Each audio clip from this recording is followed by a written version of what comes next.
will be my answer. Lord, when the world has fallen quiet, you stand beside me and give me a strong in the night. Jesus, I need you every moment. I need you. Hear now this graceful heart sing out your praise forever. Beautiful ashes, you find a weak and cold shut heart, shoulder it burdens, carry it into the light.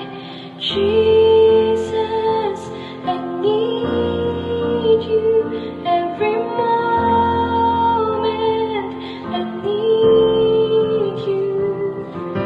Hear now this response heart sing out your praise forever. Jesus, I need you every moment. I need you. Hear now this graceful heart sing out your praise forever.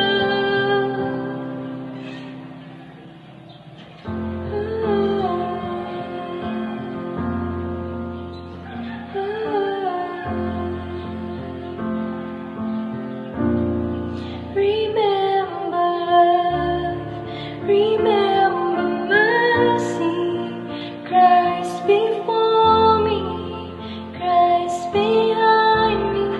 Your loving kindness has never failed me. Christ before me, Christ behind me. Remember love, remember mercy, Christ before me, Christ behind me. Your loving kindness has never failed me. Christ before me, Christ behind me. Remember love, remember mercy, Christ before me, Christ behind me. Your loving kindness has never failed me. Christ before me, Christ behind me. Jesus, I need you every moment. I need you. Hear now this graceful heart sing out your grace forever. Jesus, I need you every moment. I need you. Hear now this graceful heart sing out your praise forever. Remember mercy, Christ before me, Christ behind me. Your loving kindness has never failed me. Christ before me, Christ behind me.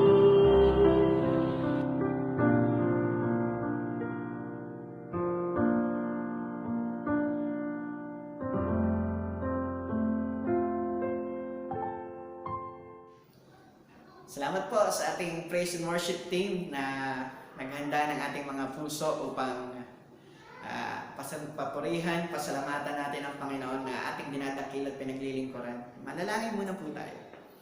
Dakilat makapangyarihan Diyos ng aming buhay, tunay na napakabuti mo sa umaga at araw na ito.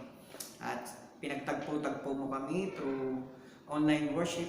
Nawa, Panginoon, ang iyong mga salita ang siyang patuloy magbibigay sa amin ng kagalakan, ng kapanatagan, ng kalakasan sa bawat araw at sandali ng aming mga buhay. Lord, speak to us through your word. Gamitin mo po, Panginoon, ang inyong mga salita upang kami ay patuloy na umasa at magtiwala sa inyo sa bawat araw at sandali ng aming mga buhay. Pinupuri ka namin, pinapasalamatan sapagkat napakabuti mo. Ito po, Panginoon, aking dalangin na may papurit pa sa salamat sa tayong pangalan ni Jesus. Amen. Good morning po sa inyong lahat. Kamusta po kayo? Nawa ang patnubay at pag-iingat ng Panginoon ang lagi pong sumainyo. Today, in behalf of Navaliches Wesleyan Church, nawa po ang gawain po natin sa umagang ito ay makasumpong po tayo ng kalakasan, ng katatagan, ng kagalakan, at higit sa lahat kapanatagan mula sa salita ng Diyos na siyang magbibigay sa atin ng victory every day in our lives. Pagsalusaluhan po natin ang salita ng Diyos sa umagang ito. Magandang umaga po sa ating lahat. Marahil karamihan po sa atin ay may FB account. Hindi po lingid sa mga Facebook user na samot-sari na ang lumabas na Facebook challenges. At isa sa mga pag-uusapan natin today, isa sa mga Facebook challenge na trending or marami ang umaksep sa challenge na ito ay ang Old Picture Challenge, na kung saan hinahamon ka challenge ka ng Facebook challenge na ito na magpo-post ka ng pinakadumang mong litrato or lumang mong litrato, ipopost mo sa wall mo, tapos pag ma-post mo na sa wall mo, i-challenge mo naman yung iba na mag-post ng kanyang old picture hanggang sa ito ay trending o dumami ng dumami at kumalat ng kumalat. At alam ko marami ang nahook sa challenge na ito at maraming umaksep sa challenge na ito. And one of our member, one of our pinaka masugid na kabataan sa iglesia na ito, umaksep sa challenge na ito. At siya ay si Kelly Dionisio. Ayan po yung profile pic niya, present profile pic niya. Nung kumasa po siya sa challenge na ito sa Facebook, ito po ang kanyang litrato. Yan po yung lumang litrato niya nung siya ay bata pa. And after Kelly Dionisio, ang na-challenge naman niya ay si Sheila May. At ito po yung recent profile niya. At nung nag-post po siya ng kanyang old picture sa kanyang wall, ayan po ang kanyang picture. After Sheila May, ang hinaman ni Sheila May, ang umaksep sa challenge si Sheila May ay si Mikmik o si Mikay. Ito po yung present profile pic niya. At ang pinost niyang old picture ay ayan, mala Diyosa. May shades pa, parang nanlilimos lang. And then, ang sumunod po ay si MJ Kuching ang umaksep sa challenge ni Mikay na siyang nag-post ng old picture niya. At ayan po ang kanyang larawan. Yan po ang kanyang larawan nung siya ay bata pa. Siyempre, magpapatalo ba kami? Papatalo ba kami ng aking may bahay? Ito ang aming picture, present picture. At ito yung dati naming picture. Ayan po yung dati naming picture. Ayan, di ba? Ang pogi. Si Piolot Juday. No, hindi po kami yan. Hindi po kami yan. So, ito po yung ginagawa ng Facebook challenge sa atin. Nakakatuwang balikan ang ating mga lumang larawan. Way back po nang tayo ay mga bata pa lamang. At alam ko po that your childhood memories brings a lot of wonderful stories that are stored in everyone's heart. Our childhood memories para sa ating lahat ito ay natatanging yaman na nakatago sa ating mga puso. Samahan niyo po ako sa umagang ito as we reveal our precious treasure nang tayo ay mga bata pa. At magbalik tanaw tayo kung bakit ang mga litratong ito ay siyang naging way natin para mapasalamatan natin ang ating Panginoon. Kung bakit tayo ay naging mga mapagmahal na mga anak. Ang mensahe po natin ay hango sa istorya ng isang bata na puno ng magagandang alaala kung bakit siya naging mapagmahal na anak. Doon po tayo, gayahin po natin ito at tingnan po natin yung one of the great story in the Bible. Nais ko po kayong anyayahan na samahan niyo po ako sa salita ng Diyos na atin pong aalamin at atin pong pagsasalusaluhan sa umagang ito na kung paano po tayo naging mabuting mga anak. The title of our message this morning is entitled, Mapagmahal na Anak. Ayan po yung title po na ating mapag-uusapan, or The Loving Son. Naalala niyo po ba kung paano kayo naging mapagmahal na anak? Naalala mo pa ba? Naalala niyo pa po ba kung paano kayo naging mapagmahal na mga anak? Ang sabi ng salita ng Diyos sa Awit 127 verse 3, Children are gift from the Lord. They are reward from Him. Sabi yan ng salita ng Panginoon sa Awit 127 verse 3. Kung bakit po naging mapagmahal na mga anak po tayo? Una kasi, tayo po ay kaloob ng Diyos sa ating mga magulang. Ikaw at ako ay kaloob ng Diyos sa ating mga magulang kung bakit po tayo naging mapagmahal na mga anak. Ang unang puntos po natin sa umagang ito, in order for us to understand kung paano po tayo naging mabuting mga anak, balikan natin yung paano tayo ipinagkaloob ng Diyos sa ating mga magulang. And that is our number one point. Remember that you are a special gift from God. Ikaw at ako po ay natatanging kaloob ng Diyos sa ating mga magulang na siya namang humubog po sa bawat isa sa atin upang tayo po ay maging mapagmahal na mga anak. Kasabay po ng paggunita ng mga guni-gunitang memories po natin kung bakit po tayo naging special na regalo ng Diyos sa ating mga magulang. Tingnan po natin ng sama-sama ang istorya ni Isaac kung paano po siya iniregalo ng Diyos sa kanyang mga magulang na siya namang humubog kung bakit naging mabuting anak itong si Isaac. Tignan natin yung istorya ni Isaac sa umagang ito. Gaya po ni Isaac, huwag po nating malilimutan na tayo po ay natatanging kaloob ng Diyos sa ating mga magulang. Balikan po natin yung istorya po ng kabutihan ng Diyos kung paano po niya ipinagkaloob si Isaac sa kanyang mga magulang. Nang dahil sa katapatan ng Diyos ng mga magulang ni Isaac, si Abraham po yung magulang niya at si Sarah po yung nanay niya, ipinagkaloob po ng Diyos Isaac. Dahil sa katapatan ng kanyang mga magulang sa Panginoon, ipinagkaloob si Isaac. Tignan natin yung Genesis chapter 17 verse 1. At ang sabi ng salita ng Diyos po dito, nang 99 na taon na si Abraham, nagpakita sa kanya si Yahweh at sinabi, Ako ang makapangyarihang Diyos, sumunod ka sa akin, ingatan mong walang dungis ang iyong sarili, habang ikaw ay nabubuhay. Yan yung challenge ni Lord kay Abraham. Tinupad ni Abraham ang bilin sa kanya ni Yahweh na hindi niya dudungisan ang kanyang sarili sa harapan ni Yahweh habang siya ay nabubuhay.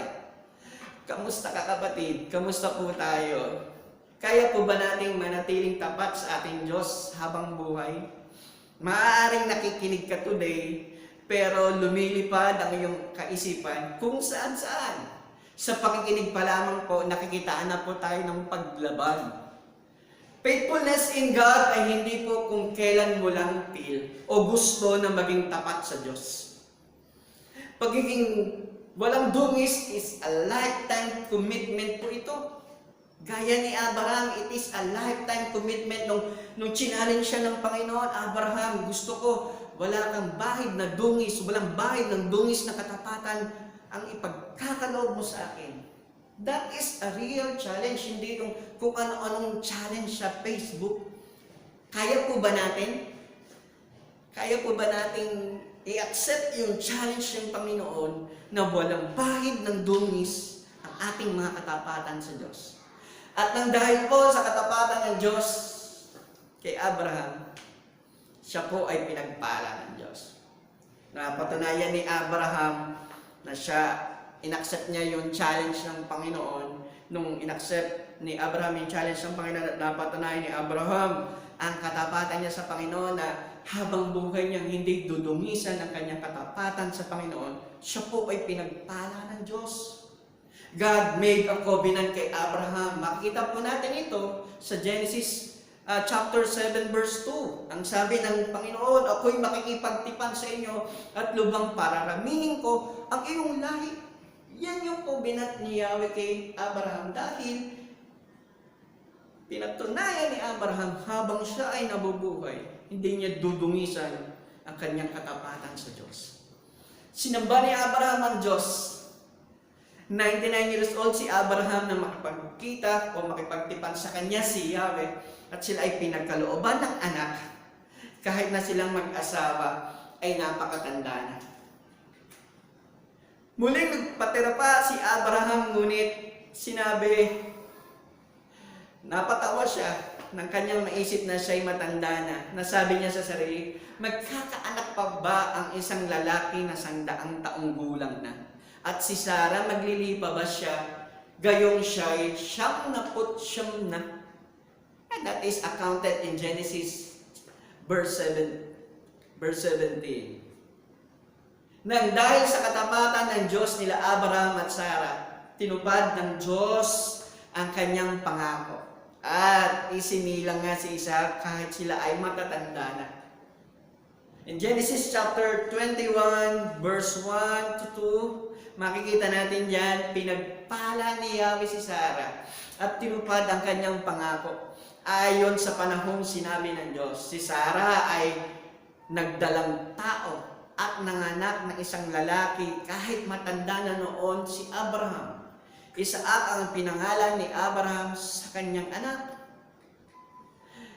A faithfulness in God will give us blessings in life. Tandaan po natin yan, ano po? Ang katapatan sa Diyos will give us the blessings in life gaya na nangyari kay Abraham at kay Sarah. Nang dahil sa kanilang katapatan sa Diyos, binigyan sila ng Panginoon. Natatanging Panginoon lang ang makakapagkaloob sa atin ng mga blessings in life. Kung ikaw ay magiging tapat sa Panginoon, tanging Panginoon lang ang may kakayanang magkaloob sa iyo ng mga pagpapalang hinahanap mo sa iyong mga buhay. In faithfulness in God will allow us to see that God is faithful. Kung tayo, in our faithfulness in God, kung tayo ay tapat sa Diyos, makikita natin na ang Panginoon ay tapat sa kanyang mga pangako. Napatunayan niya ni Abraham at ni Sarah. And that's why ipinagkaloob sa kanila ng Panginoon si Isaac. Faithfulness in God will show you how powerful is God. Diba? 99 sa 100 years old nagkaanak. Kapangyarihan niya ng Panginoon, kapatid. Isa sa napakasarap gulitain at balikan na ang bawat isa po sa atin ay pagpapalain ng Diyos kung ikaw ay magpapakatapat sa Diyos. Ikalawang puntos that will help us recall kung paano po tayo naging mabuting anak. Sapagkat, pangalawa, tayo po ay minahal ng ating mga magulang. You are loved by your parents. Tingnan natin ito sa Deuteronomy chapter 5 verse 5 and 8. Ang sabi ng salita ng Diyos, ibigin mo si Yahweh na iyong Diyos ng buong puso, buong kaluluwa, buong lakas. Ang mga utos na ito ay itanim ninyo sa inyong mga puso. Ituro ninyo ito sa inyong mga anak. Pag-aralan nyo ito sa inyong tahanan, sa inyong paglalakbay, sa inyong pagtulog, sa gabi at sa inyong pagbangon sa umaga. Isa sa mga di ko malilimutang aral na itinuro sa akin ng mga yumaong mga magulang ay ang pagmamahal sa Diyos. Ginabayan nila kami magkakapatid, 4 kami magkakapatid. In their own little way, they have taught us to love God in our life. Na siyang naging gabay po namin magkakapatid kung bakit po kami naging mabubuting anak sa ngayon. May mga iba't ibang kaparaanan ng ating mga magulang upang ipadama sa atin ang labis niyang pagmamahal sa atin. May iba't ibang ways yan eh. May iba't ibang style, may iba't ibang ugali, may iba't ibang kaparaanan. Pero they have all one common denominator. Iba-iba man ang kanilang kaparaanan. Pero that is their way of showing you are loved by them. Nakita natin kung paano silang magtrabaho ng sobra-sobra para lang to provide our needs. Simulang binigyan tayo ng buhay ng ating Panginoon through our parents. Gusto namang ibigay ng mga magulang natin ang buong buhay nila sa atin upang tayo ay makaramdam ng pagmamahal mula sa kanila. Makikita mo sa mga mata ng inyong mga magulang kung gaano kanila kamahal. Yung heart ko po kahit wala na yung mga magulang ko, nakaukit sa aking mga puso how I was loved by my parents.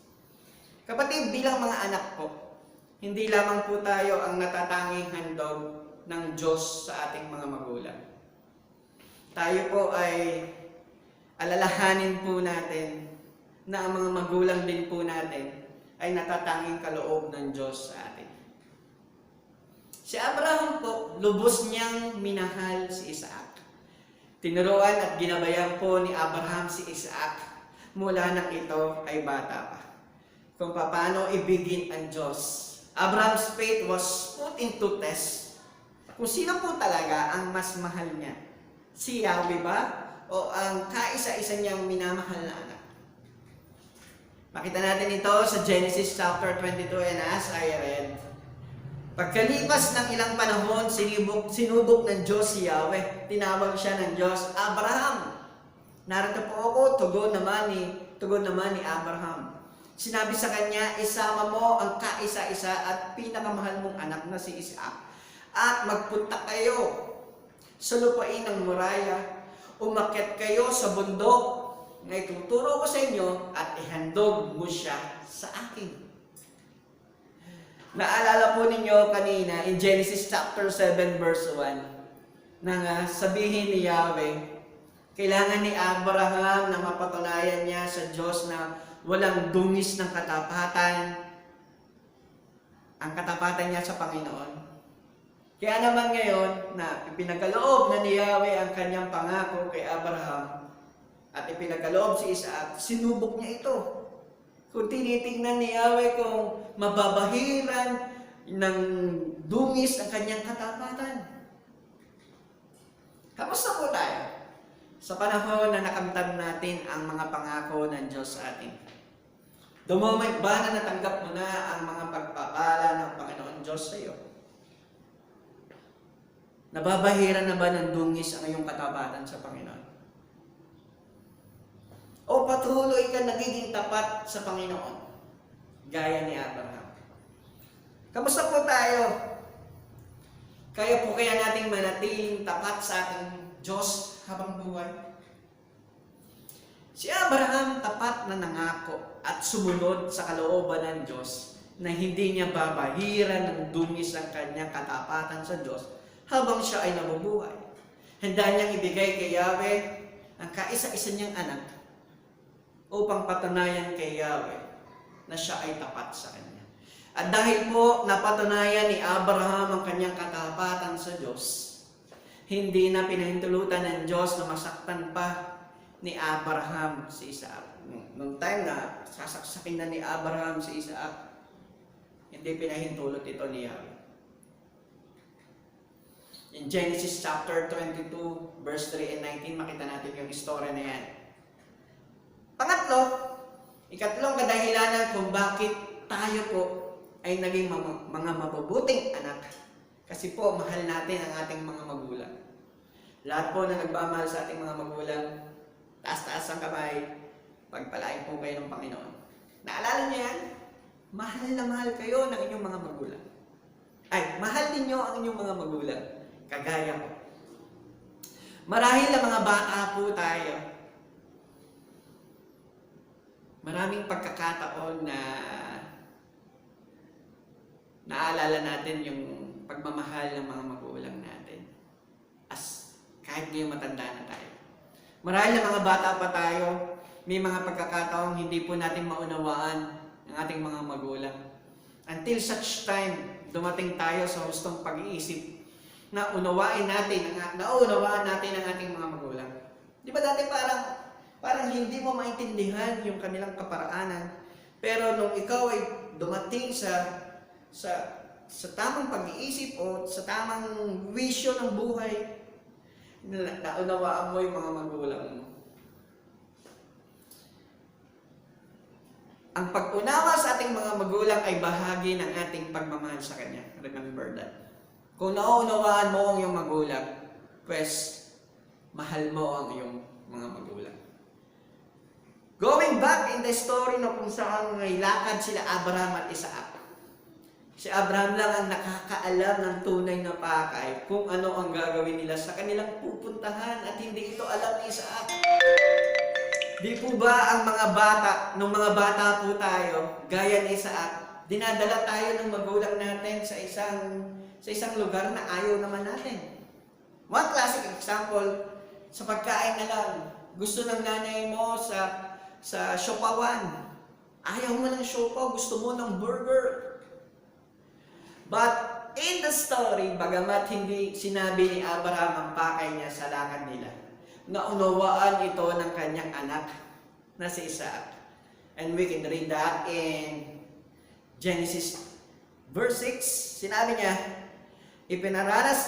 ipinapasa ni Abraham kay Isaac ang kahoy na panggatong. Dala naman niya ang apoy at patalim at magkasama silang lumakad. Tinawag ni Isaac ang pansin ng kanyang ama. Ano yun, anak? Tugon ni Abraham. Meron na tayong apoy at panggatong, ngunit nasaan ang tupang ihahandog? Tanong ni Isaac. Ikalawang bagay na nagpapakita po ng ating pagmamahal sa ating mga magulang, yung pong kusang loob po nating pagsunod sa kabutihan at kagustuhan ng ating mga magulang. Yung kusang loob, yung walang wait, teka muna ma, teka muna pa, 5 minutes, teka muna, wait lang. Sige, susunod na ako. In our story, makikita po natin si Isaac. Nang mabatid niya na siya ay ihahandog ng kanyang ama. Nang pinahiga na siya ng tatay niyang si Abraham sa ginawa nitong pag-aalayan sa kanya, habang siya ay nakagapos, hindi man lang nagtanong si Isaac, Ama, bakit mo ito gagawin sa akin? Nung siya, di ba? Alam niya nang papatayin na siya ng tatay niya, pero hindi siya nagtanong. Bagkos, sige lang, go, carry yan. No, walang sinabi si Isaac eh. Talagang, di ba? Handa siyang gawin ang kagustuhan ng kanyang tatay. Kamusta po tayo bilang mga anak? Handa po ba tayong sumunod sa ating mga magulang ng walang pag-aalinlangan? Alam po ninyo na kailanman po ay hindi po tayo kayang saktan ng ating mga magulang. At alam niyo po ba na kailanman hindi po tayo ipapahamak ng Diyos? Gaya na nangyari sa istorya ni Abraham at Isaac. Nang sasaksakin na ni Abraham ang bata, tinawag siya ng anghel. At mula sa langit ay sinabi, Abraham, Abraham. Tugon ni Abraham, narito po ako. Sinabi ng anghel, wag mong papatayin ang bata. Huwag mo siyang sasaktan. Natitiyak ko ngayon handa kang sumunod sa Diyos. Sapagkat hindi mo ipinagkait sa Kanya ang kaisa-isa mong anak. Si Jesus, alam niyo po, bukod po sa ating lahat na mapagmahal na mga anak, si Jesus, labis itong mapagmahal na anak. Si Jesus, labis tayong mahal at labis siyang mapagmahal na anak. Kaya pong ipagkaloob ng Panginoong Hesus ang kanyang buhay para sa atin. Siya po ay natatanging kaloob ng Diyos sa kaliligtas po nating lahat. Si Jesus po ay labis siyang kinalulugdan at minamahal ng kanyang Ama. Si Jesus po, kaya niyang sumunod sa kalooban ng kanyang Ama.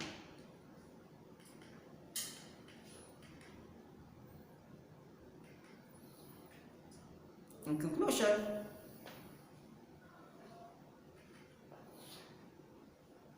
paano tayo magiging mabuting anak? Una, alalahanin mo na you are a special gift from God. Pangalawa, you are loved by your parents. Pangatlo, you love your parents. Nawa, wag puro Facebook challenge ang ating atupagin, kundi yung tunay na challenge na hango sa salita ng Diyos na magsusumpungan sa Genesis chapter 17 verse 1. Sumunod ka sa akin at ingatan mong walang dungis ang iyong sarili habang ikaw ay nabubuhay. That's the real challenge that we must all face. Masumpungan natin ang ating mga sarili habang tayo nabubuhay na walang bahid na dungis ang ating katapatan sa Diyos. Manalangin po tayo. Panginoon, nagpapasalamat po kami sa araw at oras na ito na ipinagkaloob mo po, Panginoon, sa amin ang katagumpayan sa inyong mga salita. Sumpuan po namin ang kagalakan at ang kapanatagan. Nawa po, Panginoon, tumibo ito sa puso't isipan ng bawat isa na kung bakit pala kami naging mapagmahal na mga anak dahil ikaw ang nagkaloob sa aming mga magulang, sapagkat minahal kami ng aming mga magulang at sapagkat minamahal namin ang aming mga magulang. Nawa, Lord, those treasured memories that stored in our hearts that you have given each and every one of us, hindi po ito mawala ng saysay habang kami ay mabubuhay. And at the same time, gaya ni Abraham, nais po namin habang kami nabubuhay, masumpungan mo kaming matapat sa inyo na hindi po namin dudungisan ang aming katapatan sa inyo. Bless everyone's heart today. Challenge everyone's heart today. Convict everyone's heart today to be faithful to you till the end, O God. Sapagkat sinabi mo sa Marcos 13:13, ang nananatiling tapat hanggang wakas ay siyang maliligtas. As we close our online worship service this morning, I pray for everyone who is sick right now. Heal them, O God, in the mighty name of Jesus. Sa mga nawawalan po ng pag-asa sa mga araw at oras na ito, pagpalain niyo po sila, bigyan mo po sila ng katatagan at ng kanilang kailangan sa kanilang mga buhay. Pagpalain mo po, Panginoon, ang sambayanang Pilipino. Pagpalain mo po, Panginoon, ang aming bansa. Pagpalain mo po, Panginoon, ang lahat ng kawani ng gobyerno na nagtutulong-tulong upang maapula, Panginoon, ang paglaganap ng NCOV-19 sa aming buhay at sa aming bansa. Pinupupurihan kita, Panginoon, pinapasalamatan sapagkat napakabuti mo at ang pag-ibig mo ay hindi nagbabago. Sa pangalan ni Jesus. Amen. At ngayon, sa Kanya na makakapag-ingat sa inyo upang hindi kayo magkasala at makapagharap sa inyo ng walang kapintasan at may malaking kagalakan sa Kanyang kaluwalhatian sa iisang Diyos na ating tagapagligtas sa pamamagitan ni Kristo na ating Panginoon. Sa Kanya ang kapurihan, karangalan, kaluwalhatian at kapangyarihan mula panahong una, ngayon at magpakailanman. Amen. Magandang umaga po sa ating lahat.